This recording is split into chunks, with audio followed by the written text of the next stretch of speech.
में पिछले 20 साल से जो एमएलए है वो बाहर का है, वो बाहरी है, इस विधानसभा क्षेत्र से बाहर का है। उसका खेती मानव विधानसभा क्षेत्र में और खलिहान बनहोरा में है, वो आपका क्षेत्र का नहीं है।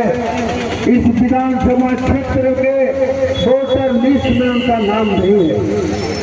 आप सभी लोग उनको पिछले कई सालों से विधायक बना करके आ रहे हैं। आपको मालूम होना चाहिए कि एक विधायक को एक साल में 5 करोड़ मिलता है। एक विधायक को एक साल में 5 करोड़ मिलता है, और अगर ये 20 साल से तो 20-25-100 करोड़ हुआ, और 100 करोड़ में 1 अरब रुपया होता है। अब ये आप बताइए कि 1 अरब रुपया को इन्होंने कहाँ खर्च किया, ये सवाल है। आप अपने गली मोहल्ला गांव में देखते हैं तो कई विधायक मत से कोई योजना नहीं दिखता है।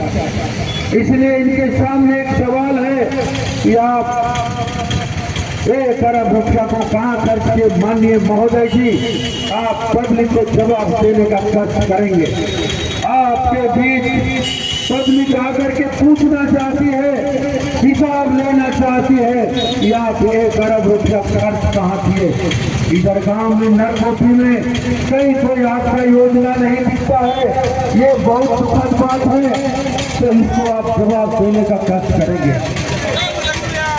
और एक चीज कहना चाहते हैं, अगर पढ़ाई को देखा जाए तो आप शिक्षा मंत्री भी थे, आप कई साल तक शिक्षा मंत्री थे, और अभी तमाम स्कूल का हालत बिल्कुल बदतर पड़ा हुआ है। टूटा फूटा रूप में स्कूल है, और स्कूल में टीचर नहीं है, मास्टर नहीं है। ये यहाँ के शिक्षा के लिए बहुत बड़ा एक मुद्दा है। किसी भी स्कूल में टीचर देखने को नहीं मिलते, अगर हैं भी तो जहाँ पर 6 टीचर होना चाहिए वहाँ 1 टीचर है। और आपके शिक्षा मंत्री रहते हुए आपने किसी भी स्कूल के लिए पूरे विधानसभा और पूरे झारखंड राज्य के लिए एक भी टीचर का बहाली नहीं किया। ये बहुत ही दुखद बात है। अभी हम लोग गांव और देहात में घूम रहे हैं तो देखते हैं सड़क का हालत, बिजली का हालत और पानी का हालत में बिल्कुल बदतर है। अभी अगर लाखुम जाते हैं तो लाखुम में टोला नदी टोला के लोग अभी भी बालू का नदी का बालू को किनारे करके वहाँ से पानी उठाते हैं और गमछा से छकनी मार करके पीते हैं। आज हम लोग देश के 78वें साल में जी रहे हैं आजादी का, और 78 साल के बाद भी पूरे देश में तो नहीं कहेंगे लेकिन झारखंड में ये स्थिति देखने को मिल रही है कि कहीं शुद्ध पानी नहीं मिल रहा है। और इन तमाम चीजों को देखते हुए डॉक्टर परमेश्वर भगत का मांग है, वो पहला मांग ये है कि आप जो है सरकार को चाहिए कि यहाँ के बच्चों को जो पढ़े लिखे हैं उनको रोजी रोजगार मिले, उनको नौकरी मिले। इस क्षेत्र में भी सरकार पिछड़ा हुआ है, सरकार का कोई सोच नहीं हुआ, सरकार कई वैकेंसी को भर नहीं पाया, रोजगार और नौकरी अभी भी खाली पड़ा हुआ है, उसमें कोई भी परीक्षा सही तरीके से नहीं हो पाया और लोग दर भटक रहे हैं। बेरोजगारी का आलम है, लोग बेरोजगार भटक रहे हैं और गलत रास्ते में जा रहे हैं। इसको बचाने का प्रण अगर कोई लिया है तो डॉक्टर परमेश्वर भगत लिया है। मेरा ये मांग है कि झारखंड में 1932 का खतियान के आधार पर डोमिसाइल होना चाहिए, जो आज तक नहीं हुआ है। मेरा ये मांग है कि झारखंड चूंकि शेड्यूल राज्य है, आदिवासी बहुल राज्य है, इस राज्य में पेशा कानून लागू करने का बात बोलते हैं जो आज तक लागू नहीं हुआ है। हमारे आदिवासी भाई लोग पिछले 24 साल से सरना धर्म कोड का मांग कर रहे हैं जो आज तक नहीं मिला है। हमारे आदिवासी भाई बहन लोग जब अगन होता है तो अगन के बाद ईंट भट्टा में चले जाते हैं और यहाँ रोजगार नहीं मिलता है। ईंट भट्टा में जाने के बाद अगर 20 आदमी जाते हैं तो 10 आदमी उधर ही मर हिरा के आते हैं और 10 आदमी उधर ही रह जाते हैं। बहुत दुखद की स्थिति है, बहुत ही दुखद की स्थिति का बहुत दुखद स्थिति है। लोग जो है बेरोजगारी की हालत में गांव में जीना हराम इनका हुआ है, मजबूरी बस ईंट भट्टा में जाना पड़ता है इनको। तो सरकार से हम लोग मांग करते हैं ईंट भट्टा जाने के बदले आप यहीं पर रोजगार मुहैया कराइए, ताकि हमारे लेबर यहीं रहेंगे, घर परिवार में रहेंगे, माँ बाप के साथ रहेंगे और हर दिन कम से कम 500 रुपया कमा करके अपना जीवन यापन बिताएंगे। हमारा और एक मांग है, वो है कि हमारे लोग जो है छोटे छोटे उद्योग धंधा अगर खोला जाए यहाँ, तो उस उद्योग धंधा में लोग इंगेज रहेंगे, इन्वॉल्व रहेंगे। जैसे केरल और तमिलनाडु में है तमाम छोटा छोटा उद्योग, जैसे पापड़ बनाने का, अचार बनाने का और मोमबत्ती अगरबत्ती बनाने का, साबुन बनाने का, तरह तरह का छोटा छोटा उद्योग है। उसमें लोगों को अगर खोल करके रोजगार दिया जाए तो बेरोजगारी का हल होगा, लेकिन सरकार का सोच इस तरफ नहीं है।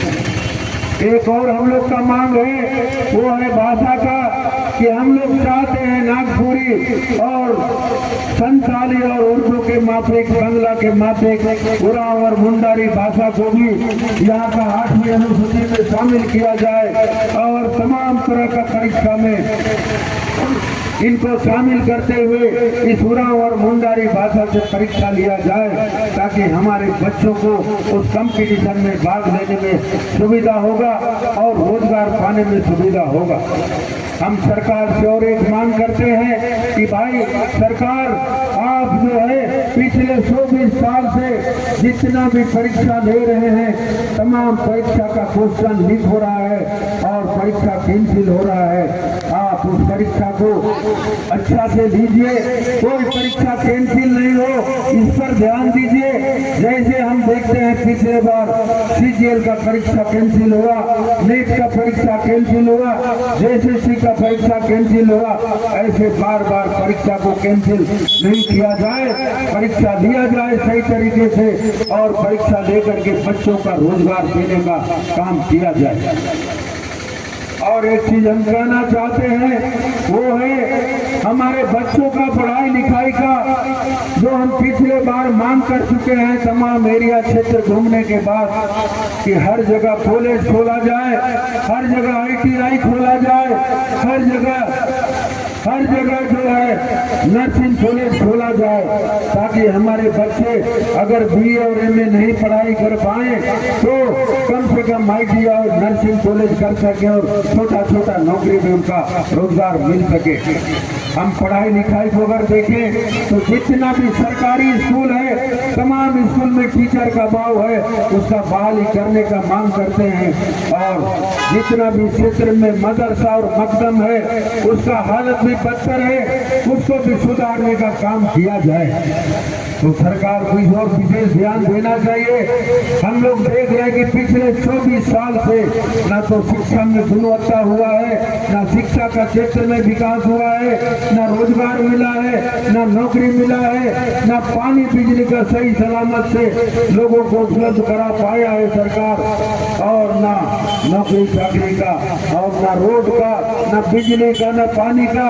तो पुनः एक बार हम लोग इन तमाम चीजों का मांग करते हुए संकल्प लिए हैं सरकार से, और सरकार से मांग करते हुए हम लोग चुनाव में आए हैं, इस मैदान में, चुनाव का मैदान में, और तमाम लोगों को ये अनुरोध करते हैं कि इन तमाम चीजों का पूरा करने के लिए आप लोग एक बार निर्दलीय उम्मीदवार, निर्दलीय प्रत्याशी डॉक्टर परमेश्वर भगत को, इनका जो चुनाव चिन्ह है एयर कंडीशनर साहब, उस पर मोहर लगाएं और अपने निकटतम पड़ोसी, अपने निकटतम पढ़े लिखे, ईमानदार और समाज के प्रति एकदम सजग रहने वाले, समाज के प्रति अच्छा सोच रखने वाले जो उम्मीदवार है आपके बीच है, उनको एयर कंडीशनर छाप पर मुहर लगाएं और विधानसभा भेजने का काम करें। और अभी आपके बीच में जितने भी लोग आए हैं, तमाम लोग अलग अलग तरीके से इन्वॉल्व हैं। कोई जमीन का दलाल है, तो कोई और काम में लगे हुए हैं। पढ़ाई लिखाई में उनका कमी है, पढ़ाई लिखाई उनका उतना नहीं है जितना और हमारे बीच में कुछ लोग हैं।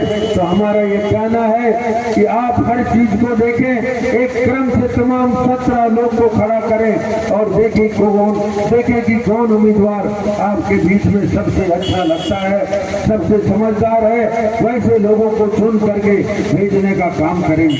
तो इन्हीं शब्दों के साथ तमाम नरकोठी वासी को एक बार पुनः नमस्कार जोहार करते हैं और फिर से अनुरोध करते हैं कि एयर कंडीशनर छाप में आप जो क्रमांक 10 पर है जरूर से जरूर मुहर लगाएं और डॉक्टर परमेश्वर भगत को विजय बनाएं। जोहार, जय झारखंड।